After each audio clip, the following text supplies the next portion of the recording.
Llevamos una temporada sin grabar podcast porque estamos esperando un día grande. Careta y empezamos.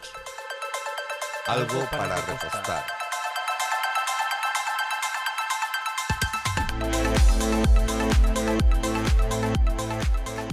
Cuando empezamos a hacer los podcasts, Joseba, esto no era nada serio y esto no pretendía ser nada grande.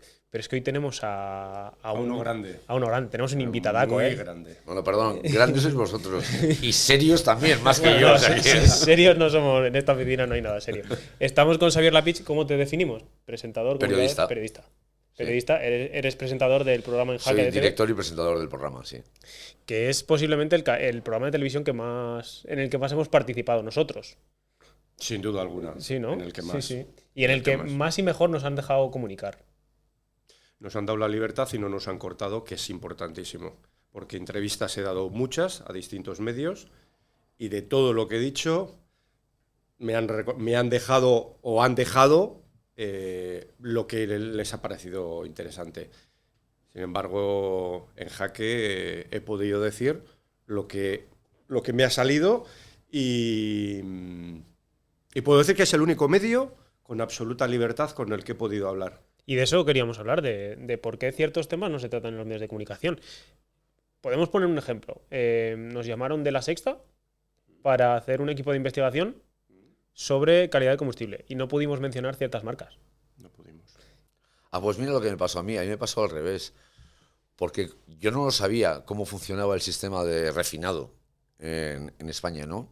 Y entonces dice él, es que hay 3 marcas que controlan, con lo cual, dije yo, o sea que es un oligopolio. Dice, no, la de la tarjeta verde, entonces dije yo, son British Petroleum, Repsol y Cepsa. Así fue.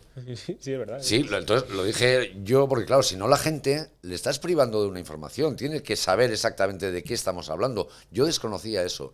Y luego lo he citado varias veces porque me ha parecido muy importante cómo es posible que algo que es tan fundamental, ¿no? En la sociedad, que dices tú, joder, pues si hay algo, no sé, luz, combustible. Yo por qué sé si sube o baja el pan y no sé por qué sube o baja el gasoil o la gasolina o la luz. ¿Cuántos años llevamos intentando descifrar cómo es la subasta de la luz? Yo todavía no me he enterado. Y fíjate que he preguntado a expertos, ¿eh? Entonces, joder, hay cosas que hay que explicar y que la gente tiene derecho a saber. Sí, y no sabemos, bueno, nos hacemos una idea, ¿no? De por qué ciertas cosas no se hablan.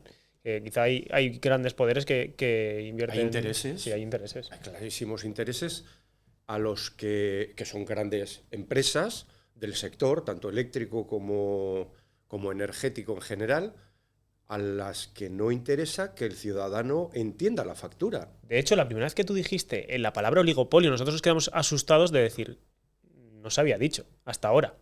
Pero lo es de facto. Sí, lo es. Sí. Lo es. Pero nosotros no lo habíamos dicho. Por lo que pudiera pasar un poquito así. No, pero yo entiendo que una marca, en este caso Sigas, diga, joder, oye, me tengo que tentar un poco la ropa. Es decir, yo explico cómo va, pero me tengo que tentar un poco la ropa porque puede tener otro tipo de consecuencias que para un periodista no tiene. Es decir, nosotros precisamente estamos amparados por ley para poder decir esas cosas sin que nos meta alguien un paquete. Es decir, a mí me viene Repsol, Cepsa o British Petroleum a meterme las gomas y le gano de todas en un juzgado, claro, aunque me eche 3.000 abogados. Vosotros no sé. O sea, entraríais en una pelea que judicialmente sería distinta. Yo solo temería por mi integridad, ¿vale? No es poco, ¿eh? Sí, no es poco. Que parece que esto solo puede pasar en Colombia. La integridad de uno, además, tiene muchas derivas la integridad de uno. No simplemente es un tiro en la nuca, no, hay muchísimo más que eso. Pero bueno, yo todavía no la he sentido, afortunadamente, a pesar de que llevo ya mucho tiempo hablando mal de estas compañías por el abuso que están ejerciendo.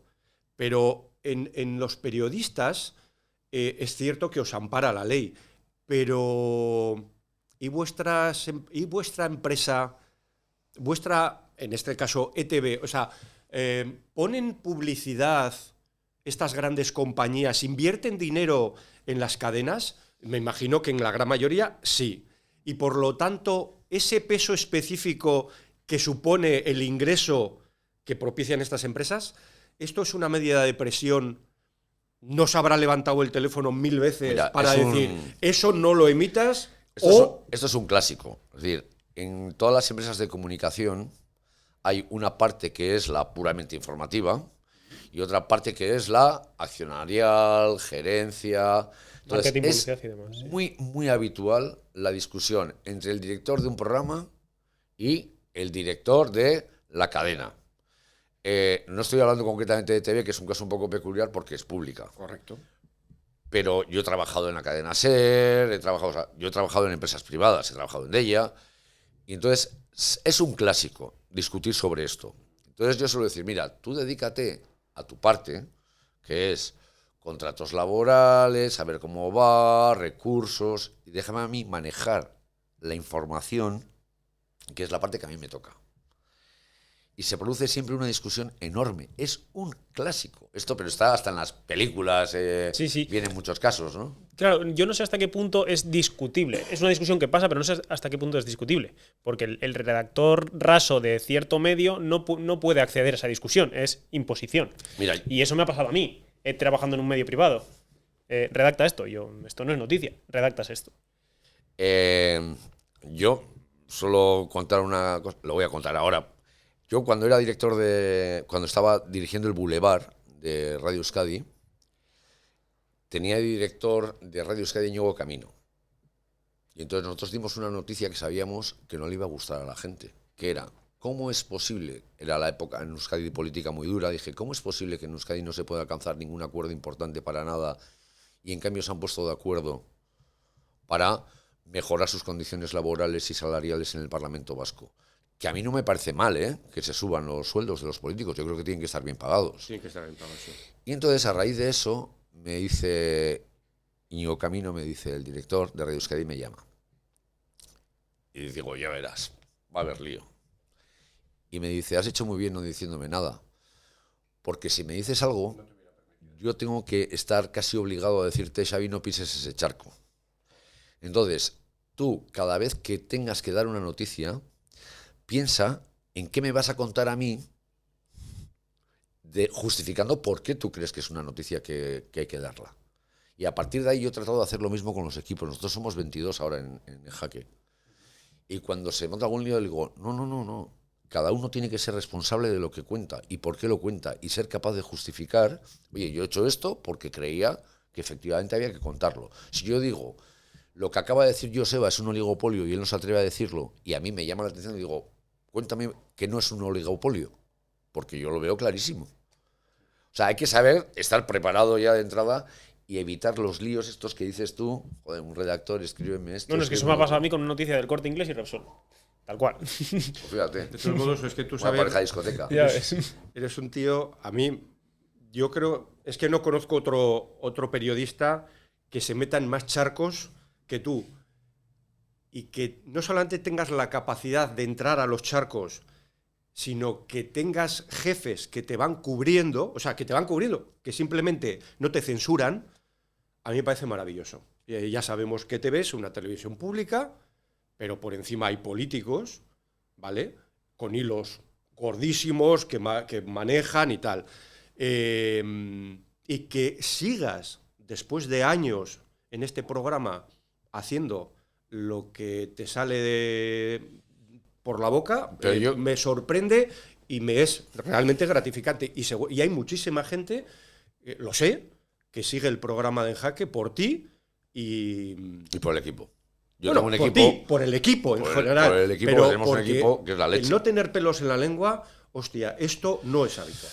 Siempre, todos los programas tienen una tendencia, un tal, un aquí no te metas, todos, mires lo que mires, pero En Jaque está, joder, no sé, Es que se respira aire fresco. En este caso os habéis juntado dos que no tenéis pelos en la lengua. Pues quizás por eso... igual por eso hemos conectado también, ¿eh? Por eso me gusta mucho que hayas venido, porque, bueno, seguramente, yo contaba que no ibas a venir, ¿eh? Tengo que confesar que cuando me dijo Ander, pues no dudo de nada. No lo dudaste, por eso. Mira, Joseba, para mí también era una manera, y yo le dije además, es una manera de agradecer. Nosotros cuando hemos llamado a veces, nosotros en este sector concretamente, además, nos cuesta muchas veces encontrar gente dispuesta a hablar y hablar claro y que te expliquen exactamente qué es lo que está pasando. Porque a mí me descolocó mucho la primera vez que hablé con Joseba, porque yo pensaba que este sector funcionaba de otra manera. Y de repente, cuando me empieza a explicar y me pone la prueba del 9, también dice, oye, ¿cómo que el problema está en los impuestos? Dice, quitamos los impuestos y el gasoil es más barato en Hendaya que en Irún. Entonces dije yo, efectivamente, luego el problema no es el de los impuestos. ¿De qué es el problema? Pasa esto, esto y esto. Digo yo, vaya. Entonces, es decir, yo aprovecho también mucho cuando puedo hablar con gente que no tiene pelos en la lengua para aprender de cosas que no sé. Por eso llamamos a la gente. Porque si yo me las sé, no hace falta que llame a nadie. Necesito llamar a alguien para preguntarle cosas que no sé. Sí que es cierto que nadie ha hablado en respecto a combustibles, quizá no hablo de tan claro, sino que ha dado tanta información de cómo funcionan los entresijos. No hay gente que se presta, entre otras cosas, porque es un negocio de grandes poderes y los grandes poderes generan cierto temor, ¿vale?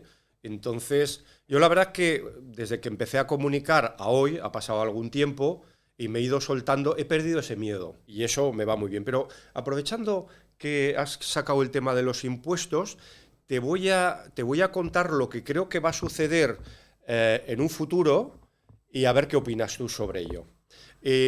Una de las fuentes de ingreso más grandes que tiene el Estado son los impuestos de los combustibles. Los hidrocarburos. De los hidrocarburos. Entonces, ese volumen ingente de dinero que entra al Estado por los hidrocarburos se va extinguiendo conforme toma protagonismo el coche eléctrico. Los kilovatios del coche eléctrico no tienen impuestos. Bueno, tienen el IVA, nada más. No hay más impuestos que el IVA. Los hidrocarburos, aparte del IVA, tienen un huevo de ellos más. Hoy no es una amenaza para la tesorería del Estado, no es una amenaza todavía la entrada de impuestos, porque entre otras cosas, como el precio litro ha subido y los impuestos, muchos de ellos son porcentuales, sigue entrando mucho dinero a pesar de que empieza a tomar algún protagonismo. Pero cuando el coche de combustión empiece a bajar y el coche eléctrico empiece a tomar protagonismo, esta caja se queda vacía. ¿Y tú no crees que se inventarán algún tipo Claro, de tasa impositiva para grabar eso? Claro. No tengo ninguna tengo duda. ninguna duda. De A que- eso quería llegar. De que van a cuadrar la caja seguro. La tienen que cuadrar. Si me quitas los impuestos de aquí, el kilovatio que hoy vale X, porque ojo, el 50% de un litro es un euro. Sí. Bueno, vamos a ponerle... Sobre los 80 céntimos. 80 céntimos. ¿A cuánto vas a tener que cargar el kilovatio hora de la carga del... No el del hogar, vas a tener dos contadores, el de hogar y el de automoción. Y el de automoción lo tienes que grabar porque las carreteras se arreglan gracias a estos impuestos, entre otras... Bueno, y muchas cosas más. Y que está bien que se grabe, pero el problema es que no se va a grabar a las empresas eléctricas que ya están ganando un dineral. Se va a grabar a ti y a mí cuando nos compremos un coche Por eléctrico. supuesto. No, el coche no sé si se va a grabar, porque aquí no se graba... Bueno, cuando la tengamos compra que del coche, cargar se el graba coche. el litro de combustible. Y aquí se grabará probablemente el kilovatio hora del coche. Y cuando el kilovatio hora, en lugar de valer, en automoción está en torno a 38 céntimos el kilovatio, le sumes 8 y se ponga en euro y pico el kilovatio, la gente se va a tirar de los pelos. Pero nadie cuenta esta historia, que no la cuentan porque nadie la sabe, pero que yo auguro que va a pasar esto. Porque es que si no, se queda la caja vacía. A corto plazo, ¿tú crees que, o sea, estamos hablando de qué periodo, en qué periodo vamos a ver esa sustitución? Porque yo, claro, desde que empecé a hablar, o oír hablar del coche eléctrico y así, yo me acuerdo que hice un programa en el clúster de automoción en Boroa, y me dijo a Inés Anito, la directora, me dijo, tranquilo, Xavi, que esto va para muy largo. Y efectivamente, pero te estoy hablando ya de hace mucho tiempo, y entonces estaba hablando mucho de, claro, nosotros, todo el sistema de automoción que tenemos alrededor empresarial, se va a tener que ir adaptando, etcétera, etcétera, etcétera, y resulta que en vez de ir adaptando, estamos vendiendo faros a los de Tata en India, por poner un ejemplo. Entonces, claro, yo digo, le oigo a todo el mundo hablar del coche eléctrico, lo digo yo, joder, yo no termino de verlo, porque no tenemos ni electrolineras todavía. Bueno, ya hay un decreto por el que tiene que haber electrolineras. Es decir, nosotros tenemos que montar las gasolineras que venden más de una serie de litros, que nosotros son todas, tenemos que poner electrolineras. Y ya estamos nosotros montándolas. Todas las gasolineras físicas van a tener electrolineras y todas las gasolineras de España que vendan más de ese volumen de litros tienen que tenerla. Y esto es por ley. Es decir, por ley te obligan al empresario de gasolineras a hacer una inversión, aunque no creas en ella, porque yo no las montaría. Yo no creo que este sea el futuro, el eléctrico. Pero bueno, con independencia de eso, yo creo que sí que empezarán a posicionarse electrolineras como para poder hacer un largo viaje y poder repostar. ¿Cuánto tiempo va a ser la transición de combustible a eléctrico? Bueno, pues va a ser una transición paulatina que va a durar pues 30 años aproximadamente, supongo. En estos 30 años... Ya no tendré carne. No, a mí me lo habrán quitado seguramente para entonces. Yo toco en madera. esos 30 años van a salir inventos, el hidrógeno y pilas y de todo tipo y tal. Seguro que sí, o sea, todo no va a ser eléctrico. Pero fíjate, el ejemplo de los impuestos se parece mucho a uno que hubo reciente, que fue el de los biodiesel, los bios. Sí. Recordemos hace, no sé, 10 años, 10 una años, cosa así, sí. había un montón de gasolineras con girasoles por todas partes. Tú podías repostar el B10, el B50, el B100, podías repostar 100% bio. Pero ¿por qué el biodiesel era más barato que el carburante normal? Porque estaba exento de impuestos. ¿Qué sucedió? Que todo el mundo íbamos a repostar los bios, en tanto en cuanto la marca te lo permitiera. ¿Qué sucedió? Que la caja de los impuestos, como esto no tenía impuestos y esto sí lo tenía, se vio mermada. ¿Y qué hizo el Estado en ese momento? Dijo, a partir de donde te dije que subvencionaba este producto, hoy me desdigo y ahora digo que los mismos impuestos que esto. Te digo yo, ¿qué se puso este producto? Muy por encima de este. Joseba, se dejó de hacer. conclusión, los impuestos son como la energía, ni se crean ni se destruyen, solo se transforman. Claro, aquí también prima mucho la unión entre empresarios y políticos. Que yo creo que es algo que en tu medio, en lo que es la televisión, los medios de comunicación en general, no se termina de ver demasiado claro, quiero decir. Es bastante opaco. Bueno, en realidad no es tan opaco. Lo que se hace es con bastante desvergüenza. O sea, opaco no es. Tú vas al Consejo de Administración de Iberdrola Sí, sí. y es público. Y ficharon a Carmona. Y ficharon a Cebes. Porque además, si te das cuenta, lo que hacen es tocar todos los palos, o todos los palos que pueden. No vaya a ser que mañana cambie el gobierno y necesite la otra mano, con lo cual... Veo mamoneo, que diría un gallego. Es decir, no es que sea opaco, no. No. Que va. La puerta giratoria existe. Si lo hacen a toda, sin Lo ningún hacen problema. y no se sonrojan, además. O sea, A lo que voy. con absoluta impunidad, porque saben que esos sueldazos que pagan a esos consejeros los pagamos entre todos. No tienen ningún reparo en ello.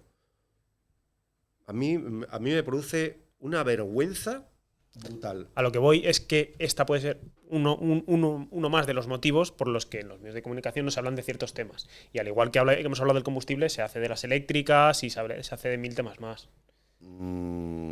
Sí, pero no explica todo, ¿eh? Es decir, esto es un elemento añadido, digamos, a esas relaciones poder, grandes empresas, pero no explica todo. En España todavía está muy pendiente, yo creo, una reforma de ley de partidos más seria, que fiscalice todavía mucho más. Las multas que se imponen por saltarse la ley son casi ridículas, con lo cual prefieren tranquilamente, si no te viene el siguiente gobierno de turno, aunque sea de enfrente, y te indulta. En fin, todavía falta una cultura democrática que lo separe.